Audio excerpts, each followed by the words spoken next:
অনতি বিলম্বে খুনি শেখ হাসিনাকে বাংলাদেশে ধরে নিয়ে আসতে হবে। সকল হত্যাকাণ্ডের বিচার এই শেখ হাসিনার দিয়ে করতে হবে। প্রিয় বন্ধুরা, ফ্যাসিবাদ সরকার খুনি শেখ হাসিনা এই রাষ্ট্র কাঠামোকে নিজের মতো করে পরিচালনা করেছিলেন। আমাদের দলের নেতা কর্মীদেরকে মিথ্যেভাবে অন্যায়ভাবে মামলা দিয়ে তাদেরকে নির্যাতন করা হয়েছে, গুম করা হয়েছে, খুন করা হয়েছে। ফ্যাসিবাদ সরকার খুনি শেখ হাসিনা তিনি এই রাষ্ট্রযন্ত্রকে, এই রাষ্ট্র কাঠামোকে নিজের মতো করে পরিচালনা করেছিলেন।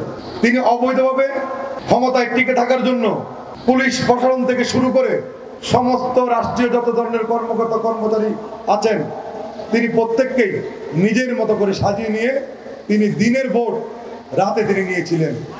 আজকে এই আমাদের ৩১ দফায় অবাধ সুষ্ঠু নিরপেক্ষ নির্বাচনের কথা বলা হয়েছে। যে অবাধ সুষ্ঠু নির্বাচন যদি অনুষ্ঠিত হতো, তাহলে বাংলাদেশের যে ফ্যাসিবাদ, যে অর্থনীতিকে ধ্বংস করা হয়েছে, এই খুনি শেখ হাসিনা সেটা করতে পারতেন না।